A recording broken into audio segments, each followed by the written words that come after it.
Selamat pagi menjelang siang Bapak Ibu sekalian. Jumpa lagi dengan saya Beta dalam acara Bincang Podcast RSSA.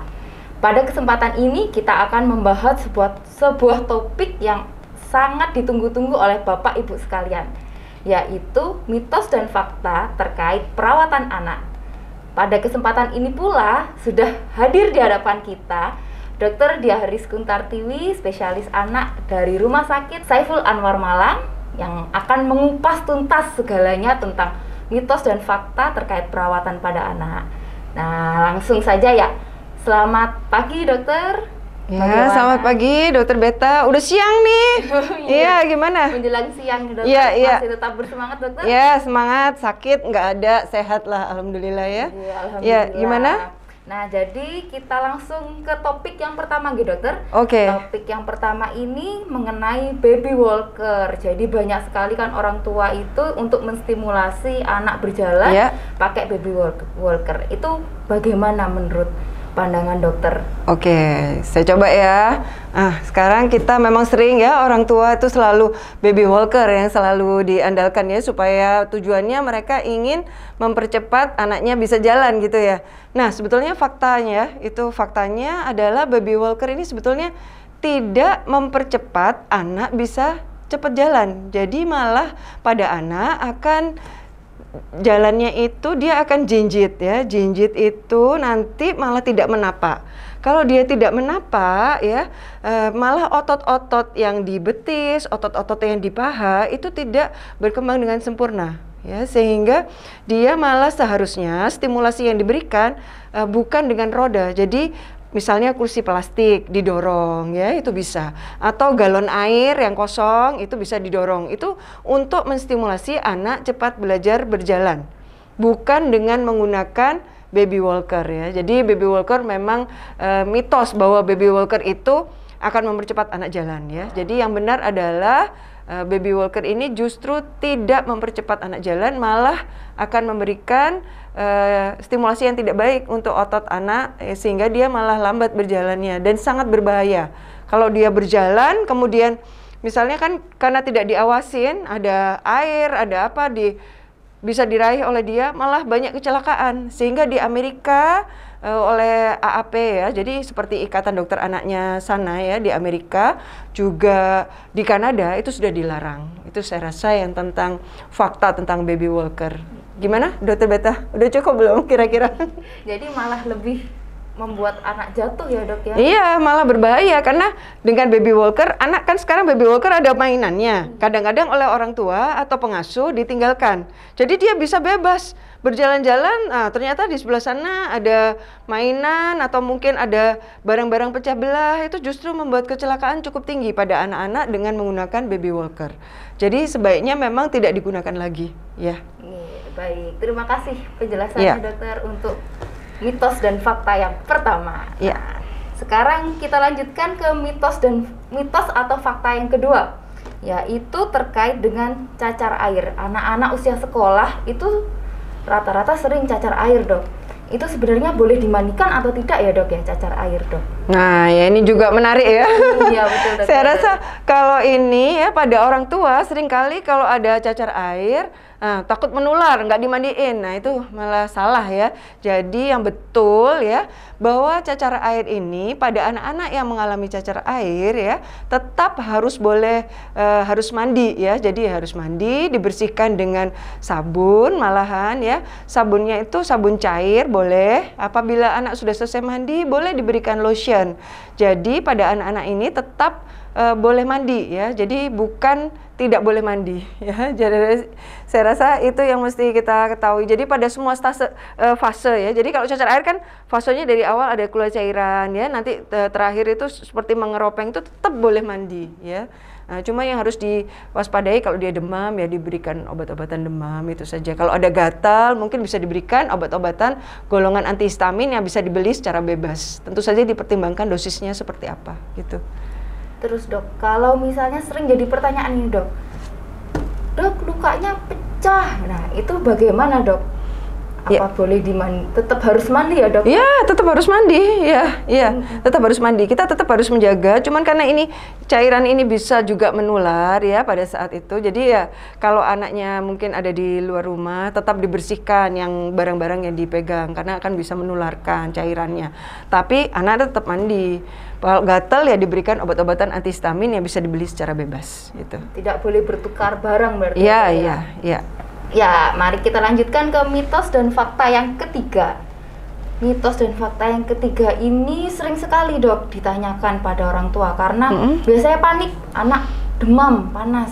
Iya. Nah, itu salah satu tata laksananya kan kompres. Nah, sebenarnya karena anaknya demam, seringnya dikompres dingin. Pakai es gitu ya.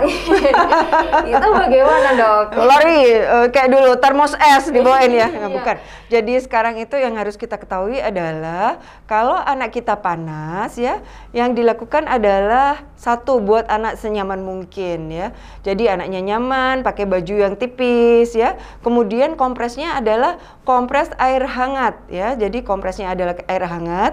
Mungkin kalau pada anak ya bajunya dibuka seperti dikompres kayak diseka-seka ya. Jadi kompresnya yang betul adalah kompres air hangat ya. Jadi kalau anak itu misalnya tidak nyaman, kita boleh berikan obat-obatan ya. Obat-obatan yang paling mudah kita dapatkan yang bisa dibeli bebas adalah paracetamol dengan dosis 10 sampai 15 mg per kilogram berat badan atau bisa sesuai dengan etiket yang ditulis di obatnya. Jadi saya rasa yang harus disampaikan adalah kompresnya adalah kompres air hangat. Nggak harus lagi bingung-bingung cari es gitu maksudnya ke tetangga dan lain-lain, cari es dulu. Jadi nggak perlu gitu. Ya. Begitu.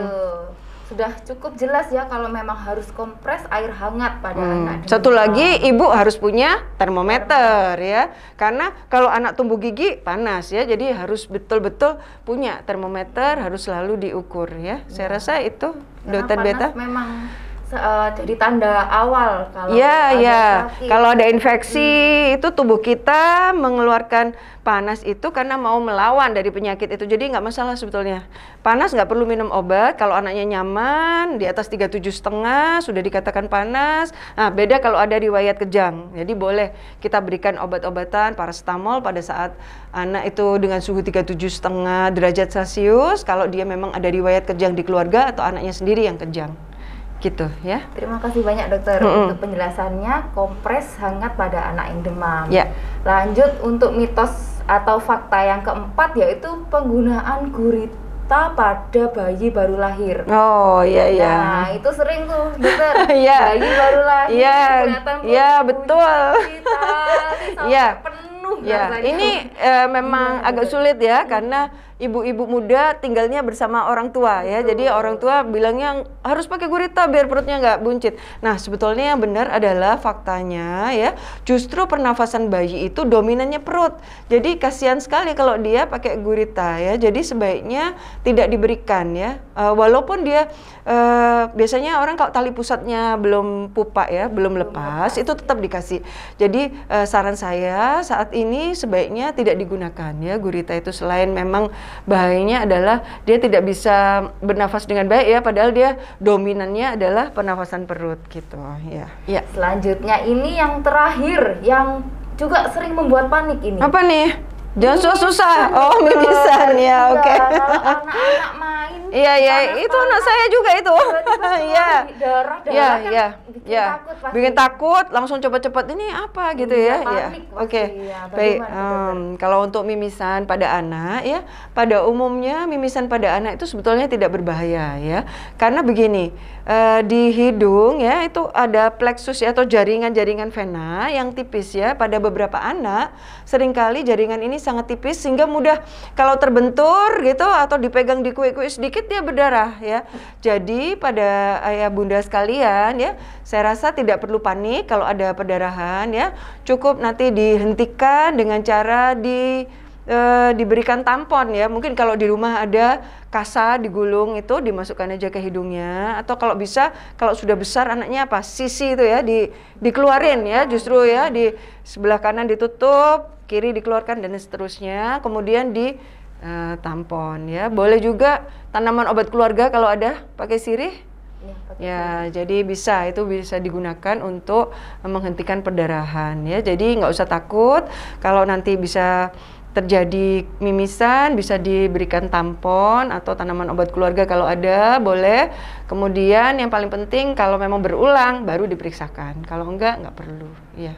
Untuk posisinya sendiri dokter, apa harus turun gini atau mendongak? Bagusnya posisinya mendongak ya, ya untuk menghentikan perdarahan. Saya rasa itu aja yang penting. Atau ada lagi yang mau ditanyain? Sudah cukup ya? Oke. Sepertinya sudah ayah bunda sudah paham. Cukup banyak ya. Iya, oke. Penjelasannya dokter sudah sangat bagus sekali. Sudah Oke. menjawab mitos dan fakta yang ada pada kehidupan kita sehari-hari. Jadi ayah bunda tidak perlu khawatir. Dengan menyaksikan podcast pada hari ini sudah tercerahkan tentang 5 fakta dan mitos tentang perawatan anak. Gitu. Ya, ayah bunda sekalian, itu tadi terdapat 5 mitos dan fakta tentang perawatan pada anak. Kalau kita recall atau callback lagi, ada 5 topik. Yang pertama tentang baby walker. Jadi baby walker ini memang tidak direkomendasikan ya ayah bunda. Lalu yang kedua yaitu tentang mandi pada saat anak kita terkena cacar air. Hukumnya adalah wajib karena untuk membersihkan kuman-kuman. Jadi supaya tetap terlindungi kulitnya dan daya tahan tubuh. Lalu yang ketiga yaitu tentang kompres dingin pada anak yang demam.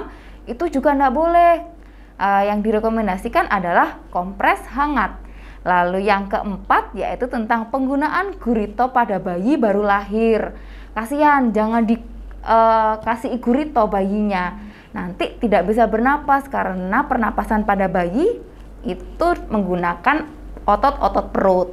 Lalu yang terakhir yaitu terkait mimisan. Nah, kalau mimisan ayah bunda nggak perlu khawatir, harus tetap tenang. Lalu kita tekan hidungnya dan kita pasang tampon supaya cepat berhenti. Nah, itu tadi tentang mitos dan fakta tentang perawatan pada anak. Nah, yang pasti semoga ini akan sangat membantu ayah dan bunda supaya tidak khawatir lagi kalau terjadi sesuatu pada anak. Nah, akhir kata saya punya pantun untuk ayah bunda sekalian.